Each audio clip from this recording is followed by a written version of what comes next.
Good morning. Today is the 26th of February 2023. If you saw yesterday's video, you know I'm going through just a bit of a recovery for the last couple of days.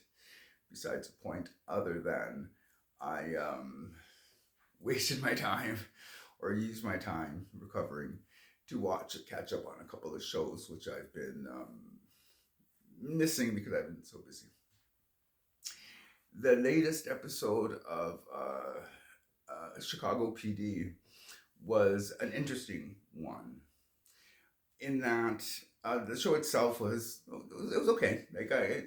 I was engaged for 40 minutes, but the inciting incident was a situation that reminded me of the Therion Wimbush story from, I don't know, a couple years ago, but actually maybe a decade ago that the incident happened. I'm not 100% sure. It's kind of confusing to me. I think the trial itself happened in 21. I'm not 100% sure. Therion, if I was pronouncing that name right, I'm sorry. She was a woman with her husband who thought it was parental parental guidance to keep her, at the time, I think 11-year-old son locked in a closet downstairs for his alleged lying and his apparent inappropriate touching of the children. What made she's a very, apart from what they did, and she seems to be the instigator in that she led the trials. They did not go through lawyers. She decided to represent herself.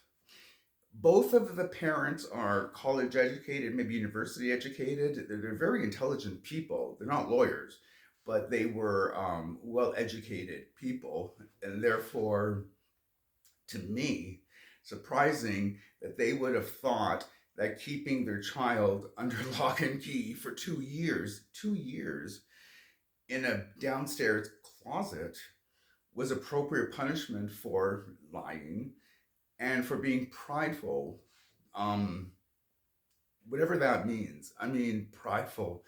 Uh, yeah, there is an element of egomania, not being well liked, a personality trait.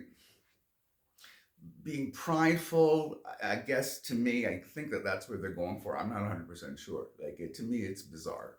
Like that the punishment for a child would be a closet.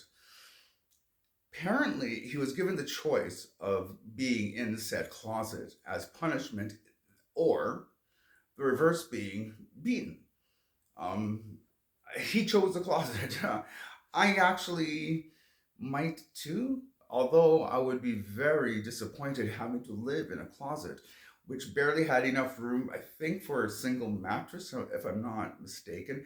I don't know how that could qualify as a closet, but maybe a walk-in closet is, I'm guessing, or like a root cellar, that kind of thing. I'm not 100% sure. I haven't, I've seen the pictures, but I don't get a make of the setup per se. Excuse me. I apologize.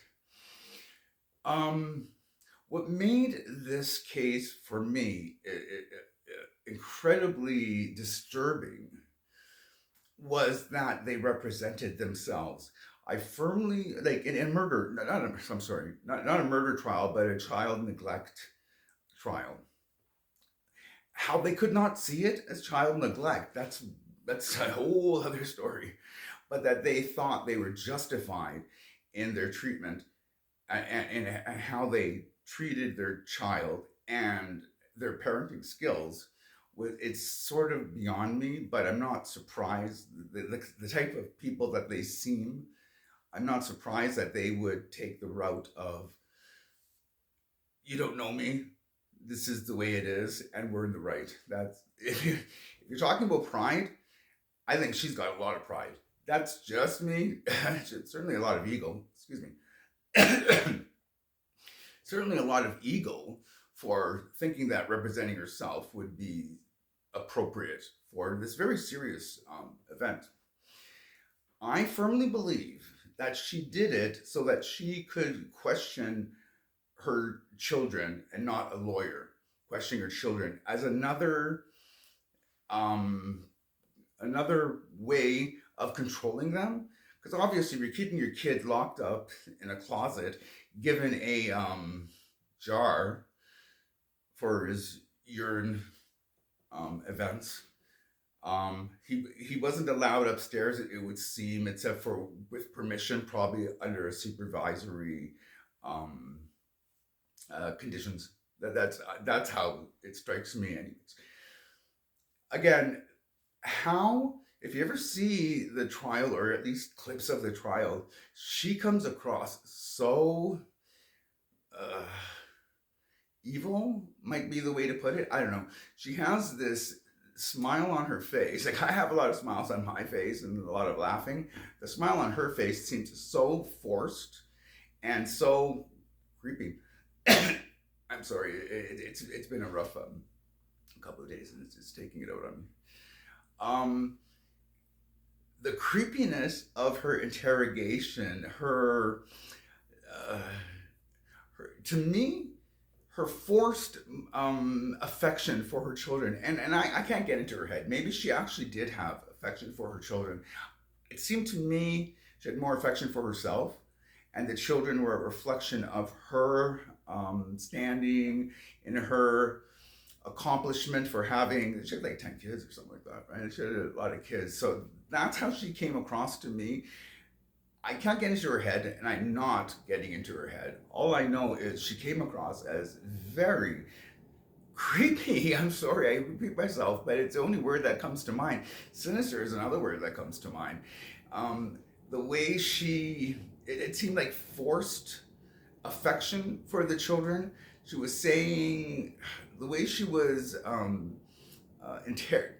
interrogating. Well, okay, there you go. Like, to me, yeah, it is a trial, but it's usually question and answer. But I would not say it comes usually.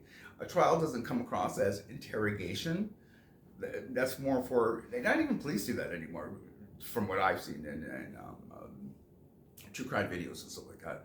But she seemed to be interrogating her children, not necessarily feeding them how to answer, but laying on the syrup of love so thick that you could imagine the kids are like, plus it's their mom.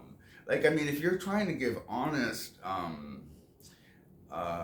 testimony to bad acts, even by parents, it's kind of hard to do to the parents themselves. But hats off to these kids. They threaded that dilemma as well as they could, in my opinion, anyways. Because in the end, both of them were sentenced to, I think, a 30-year term, 20 under incarceration, 10 for probation. Well deserved. Well deserved. Keeping your child locked in a closet is outrageous.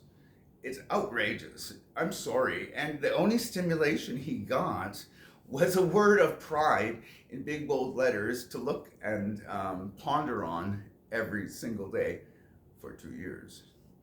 Me, no. Again, you know I'm not a parent, and I have never raised kids, but I would never, it wouldn't even dawn, or I would never have an inkling that that would be an appropriate way to raise children. That said, it's interesting that the the Chicago PD episode used a similar inciting incident for their story, and that the mother in that drama